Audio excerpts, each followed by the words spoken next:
uno puede ir con la vida con pie feliz.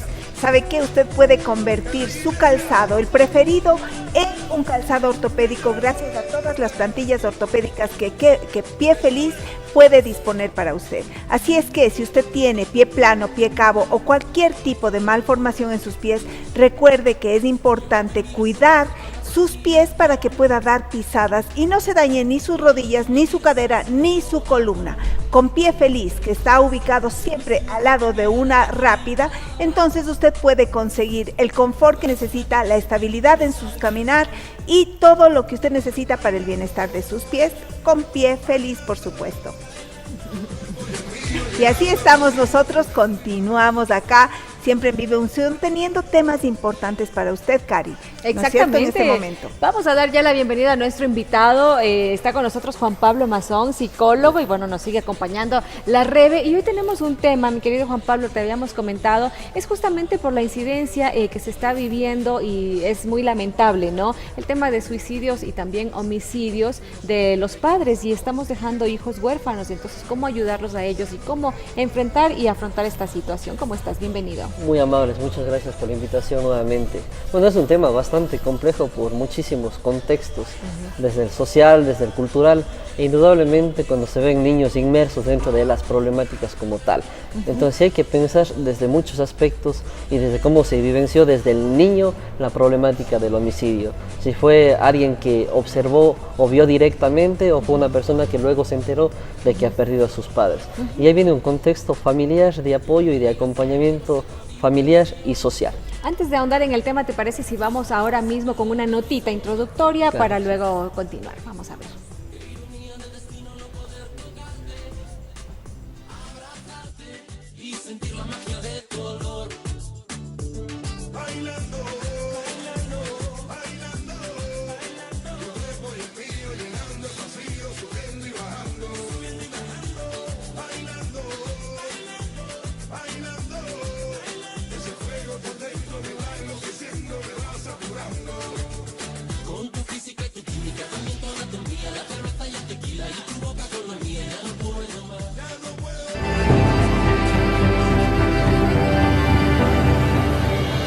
A todos los padres nos ha preocupado alguna vez que nuestros hijos tengan que pasar por la muerte de alguno de sus progenitores cuando aún son pequeños.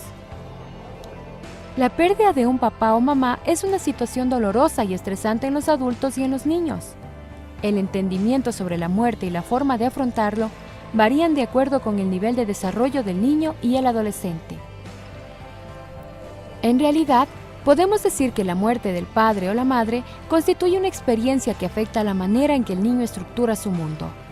El proceso de duelo en los niños suele dividirse en 3 fases: protesta, desesperanza, ruptura del vínculo. Sin embargo, hay que recordar que el duelo en los niños es más complejo que el duelo en los adultos.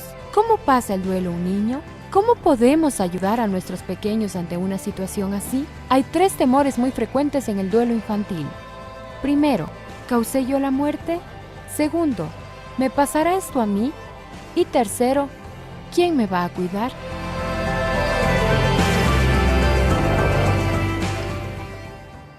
En verdad es algo que pasa muchísimo y es algo tal vez que los adultos deberíamos estar tendientes a tomar acciones, saber qué es lo que vamos a contestar a nuestros niños. Juan Pablo, ¿qué podemos hacer ante este caso? Bueno, aquí también hay que ampliar varios aspectos, porque no es solo la pérdida de un progenitor una figura significativa. Cuando un niño se queda huérfano también comienza a perder otros espacios, porque indudablemente suele ser acogido por familias. Entonces, además de perder a padres o progenitores, pierde el espacio, su cuarto, su estabilidad emocional, y hay un proceso de duelo mucho más complejo que solamente el de afrontar la pérdida del papá. Porque si nosotros conocemos, hay muchas familias que se hacen cargo ya de los niños, llevándoles a otros espacios, a otras casas, y ahí también se produce una ruptura o un duelo, porque el duelo hay que asimilarlo desde la pérdida de algo significativo. En primera instancia sí son los progenitores, pero hay una segunda instancia donde ya ha perdido espacios familiares, sociales y esos físicos que también son importantes. ¿Qué hacer? Hay que acompañar al niño, porque indudablemente el niño maneja el duelo de una manera muy distinta a la de un adulto. Entonces, al niño ser mucho más emocional, pero no poder expresar en palabras mucho de lo que siente, a veces el adulto debe intervenir en un acompañamiento emocional donde le enseña al niño a que va a formar parte de un nuevo espacio y que ese espacio nuevo sea parte de la vida nueva del niño. En la nota decía que, no sé si tal vez por estudios, es mucho más complicado o difícil la pérdida de un padre a la de un hijo, ¿no? En todo caso, yo decía, tal vez el niño aún se está formando y como quiera él va a continuar su vida, pero bueno, realmente ya cuando uno está en esa situación podría valorarlo de esa manera, pero ¿tú qué consideras?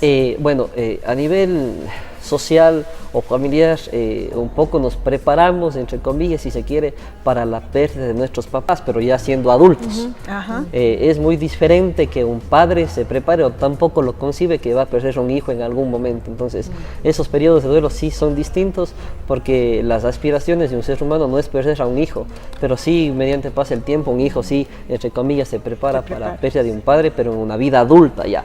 Pero ya cuando llega esta pérdida en una vida temprana, en la niñez, ya se afrontan otros tipos de problemáticas. Ahora, Juan Pablo, vamos a una parte práctica. ¿Qué pasa? El niño ha quedado huérfano, ha muerto uno de sus padres, puede ser que hayan fallecido los dos. Hay gente que dice, más bien digámosle que se fue de viaje, más bien ocultemos hasta ver cómo vamos dándole la noticia poco a poco.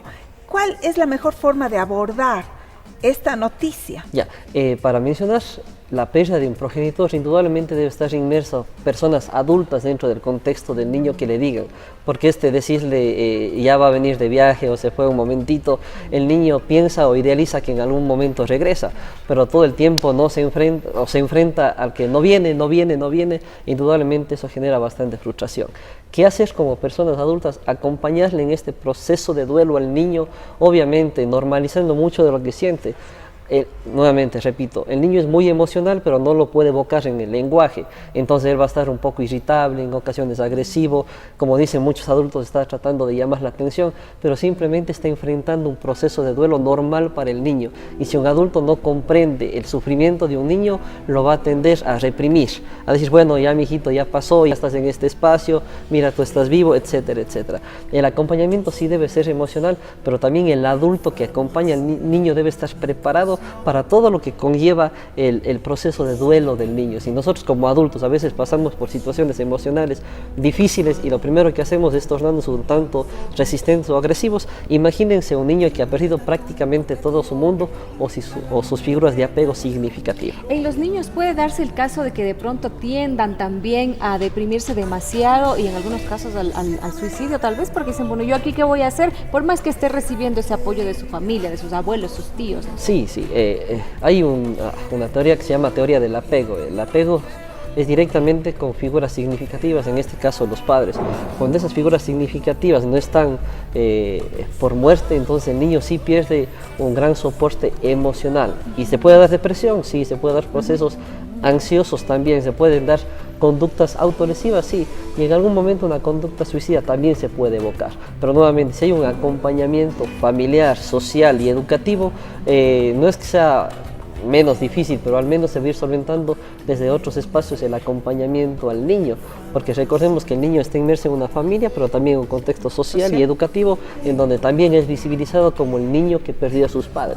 Entonces, ¿cómo se preparan instituciones educativas para que vayan acompañando en el proceso del duelo a un niño? ¿Cómo se prepara la familia? Hay que prepararles en muchos sentidos. Juan Pablo, si es que fuera el caso de un suicidio, muere el padre o la madre, han decidido quitar su vida y muchos no sabemos si avisar al niño que pasó así, si es que esperamos a que de adulto se entere. ¿Cómo se maneja el asunto del suicidio precisamente? Bueno, a la larga hay que visibilizarlo desde una pérdida como tal, porque indudablemente visibilizarlo como suicidio, tal vez el niño en su concepción o en su pensamiento todavía no concibe qué es la imagen del suicidio, pero sí va a concebir que ya no hay una figura significativa dentro del contexto emocional que él mantiene.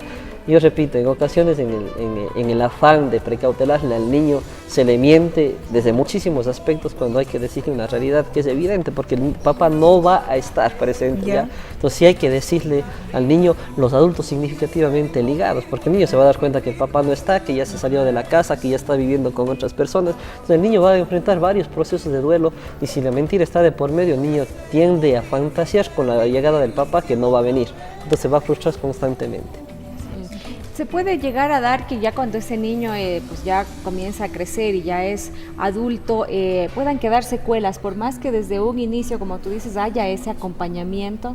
Sí, si hay un acompañamiento, las pérdidas en edad adulta se van a manejar de manera distinta.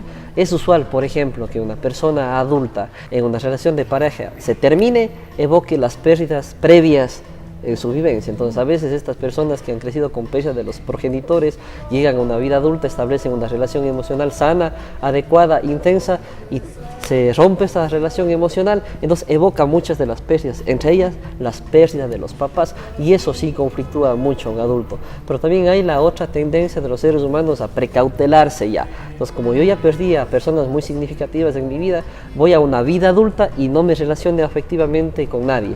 Tengo relaciones, pero esporádicas y no intensas, o no hacia la intimidad como tal del ser humano. Es mucho lo que tenemos que hablar al respecto, pero hay temas también sumamente dolorosos respecto a la sobreprotección que tendemos a dar a los niños que están pasando por esto. ¿Qué tanto y cuánto? O sea, ¿cuánto es suficiente, cuánto es muy poco para poder abrazar al niño y decir ya va a pasar? Hay veces que nos podemos estar empujándole hacia que sea chicos autoritarios y faltos de disciplina, que no quisiéramos eso. Sí, eso sí es importante desde varios aspectos. Si en el discurso del adulto está el niño pobrecito, se quedó sin papás, le voy a hacer un niño pobrecito. Entonces, en ese afán de precautelarle, no le precautelo, sino le sobreprotejo, e indudablemente le estoy haciendo daño, porque a la larga la sobreprotección es un maltrato directo al niño por muchísimos factores. Pero si en el discurso está inmerso en el niño pobrecito, yo le hago un niño pobrecito desde mi accionar constante. Entonces, al niño hay que acompañarle, sí, precautelarle, sí, normalizar los procesos que están viviendo, porque obvio debe llorar, debe sufrir, debe pasar por este proceso, y si yo le digo, oye, ya va a pasar, tranquilo, ya no llores, estoy reprimiendo lo que debe sentir. Y ahí obviamente es un pensamiento muy mío, que los manuales de criterios diagnósticos sesgan mucho en el tiempo, pero hay procesos individualmente del ser humano que llevará su tiempo. Yo tengo una pregunta. En este caso, los niños, ¿sería adecuado desde esa temprana edad que usted habla, yo no sé, una ayuda psicológica tal vez para que ellos también entiendan un poco, porque a veces los padres, o estamos hablando también de los niños huérfanos, tíos o primos que le llevan a un psicólogo para que ellos también puedan un poco asimilar esta situación, ¿sería recomendado que ellos vayan ya a un doctor a que les traten psicológicamente? Sí, va a depender de varios factores. Primero, de cómo la familia está acompañando este proceso, y si las herramientas familiares no solventan la parte emocional del niño, es momento de una asesoría profesional. Usualmente con los niños que tienen alguna problemática emocional se tiende a trabajar desde la narrativa, desde lo que el niño manifieste y diga. Pero obvio, repito, el niño es muy emocional, pero en el lenguaje no logra evocarlo. Entonces el profesional ya trabaja desde otros medios. Uno de los medios predilectos para trabajar en eso se llama cuentos narrativos, donde el niño exterioriza la tristeza, lo pone en un dibujo, y mediante el dibujo vamos haciendo un cuento en donde él va manejando esa tristeza, ese dolor, porque es más fácil manejar la emoción desde afuera que experienciarla desde adentro cuando el niño todavía no maneja muy bien esa parte. Y para eso, como decía la Rebe, pues no, está el acompañamiento, y me parece que realmente sería lo ideal en caso de ocurrir estas situaciones, ¿no? Porque el niño va creciendo y entonces ya con ese acompañamiento pues vamos un poco atenuando. Esto debe ser un dolor que quedará para toda la vida, sin embargo pues tienen que aprender a vivir con ese espacio vacío. Hay un autor que se llama Boris Cyrulnik, que escribe un libro que se llama Patitos Feos, y él habla mucho sobre la capacidad de resiliencia del ser humano, y él plantea muchos ejemplos desde la persona que ha sufrido mucho y cómo aprende a ser resiliente conforme pasa el tiempo. Entonces sí, a veces las personas solo se hacen resilientes en contextos un poco adversos en la vida.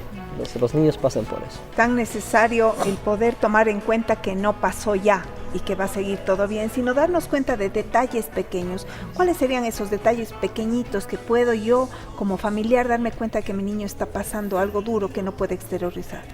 Usualmente los niños tienden a manifestar un comportamiento un tanto agresivo en muchas de las ocasiones. No expresan tanto la tristeza y a la larga, si uno conoce mucho al hijo, uno evidencia ciertos cambios comportamentales, emocionales, se repliegan un poco en sus accionares o en sus contextos sociales y ya no tienden a estar en contacto con el padre, con la madre, con figuras significativas. Uno le conoce al hijo más que nadie y uno evidencia eso. Y una pregunta ya para concluir, este tema de que uno a veces les dice, ¿no? Uno no piensa que pues vas a salir y de pronto hay un accidente y vas a fallecer y tu hijo se va a quedar solo o tus hijos, pero siempre decirles, mira mi amor, si yo te falto, qué tan digamos, bueno, o puede ser decirles eso a nuestros hijos, ¿no? O sea, mira, si me llega a pasar algo, haz esto, o el hijo va a decir, no, es que papá no te va a pasar nunca nada. Pero ahí viene algo importante, yo le estoy preparando para algo que tal vez no pase. Porque no le preparo desde el comportamiento, le enseño a ser un niño independiente, autónomo, autosuficiente, sociable. En vez de decirle, ¿sabes qué? Me puedes perder. Simplemente le hago un niño independiente y autónomo. No diciéndole cómo. Exactamente. Juan Pablo, hay muchísimas personas que necesitan comunicarse contigo. ¿Dónde podemos encontrarte, por favor? Bueno, pueden comunicarse al 09 95 45 79 36 o en las páginas del Facebook como psicólogo clínico Juan Pablo Mazón. Queremos por toda la información que nos has dado, es muy valiosa.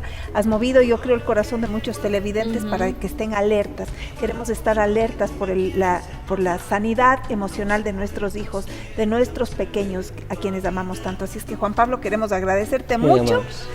Hemos de estar de nuevo conversando de este tema porque hay mucha lana que cortar y nos vamos en este momento un corte comercial. Volvemos.